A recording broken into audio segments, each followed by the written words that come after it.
ಊರಿನ ಒಳಗೆ ನಡ್ಕೊಂಡು ಬರುವಂಥ ಒಂದು ಪರಿಸ್ಥಿತಿ ಇತ್ತು. ಆಗ ಬೇಕಾಗುವಂಥ ಮಾರ್ಗಗಳು ಕೂಡ ಸರಿಯಾಗಿರಲಿಲ್ಲ. ಅಂಥ ಸಂದರ್ಭದಲ್ಲಿ ಅವರು ಮನೆ ಮನೆಗೆ ಹೋಗಿ ಒಂದು ವೈದ್ಯಕೀಯ ಸೇವೆಯನ್ನು ಕೊಟ್ಟಿದ್ದಾರೆ ಅಂತ ಹೇಳಿದರೆ ಅದು ನಿಜವಾಗಿ ಬಹಳ ಒಂದು ಅದ್ಭುತವಾದ ವಿಷಯ. ಇವತ್ತು ನಾವು ಅದನ್ನು ಕಲ್ಪನೆ ಮಾಡಿಕೊಳ್ಳಿಕ್ಕೂ ಸಾಧ್ಯ ಇಲ್ಲ.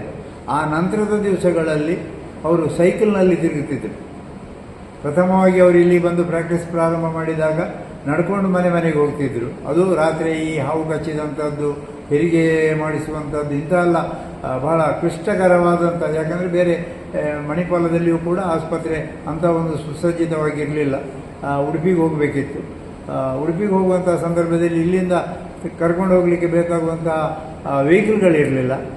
ಇಂಥ ಎಲ್ಲ ಸಂದರ್ಭದಲ್ಲಿ ಅವರು ವೈದ್ಯರಾಗಿ ಪೆರಡೂರಿನಲ್ಲಿ ಆ ಸೇವೆಯನ್ನು ಕೊಟ್ಟಿದ್ದಾರೆ ಅಂತ ಹೇಳಿದರೆ ನಾವು ಯಾವಾಗಲೂ ಅವರನ್ನು ಸ್ಮರಿಸಿಕೊಳ್ಳುವಂತಹ ಒಂದು ವಿಷಯ.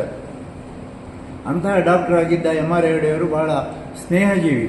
ಎಲ್ಲರೊಟ್ಟಿಗೆ ಬೆರೆತು ಯಾರು ಚಿಕ್ಕ ಮಕ್ಕಳು ಬರಲಿ, ಯಾರೇ ಹಿರಿಯರು ಬರಲಿ, ಅವರನ್ನು ಒಂದೇ ರೀತಿಯಲ್ಲಿ ಟ್ರೀಟ್ ಮಾಡ್ತಿದ್ರು. ಈ ಶಾಲೆಯ ಇವತ್ತು ಬಹುಶಃ ಡಾಕ್ಟರ್ GSK ಭಟ್ರವರು ವೈದ್ಯಕೀಯ ಸೇವೆಯನ್ನು ಶಾಲೆಯ ಮಕ್ಕಳಿಗೆ ಧರ್ಮಾರ್ಥವಾಗಿ ನೀಡುತ್ತಿದ್ದಾರೆ.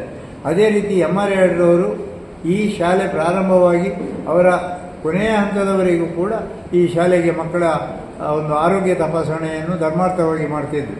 ಅದನ್ನು ಕೂಡ ನೀವು ನೆನಪಿಟ್ಟುಕೊಳ್ಬೇಕು.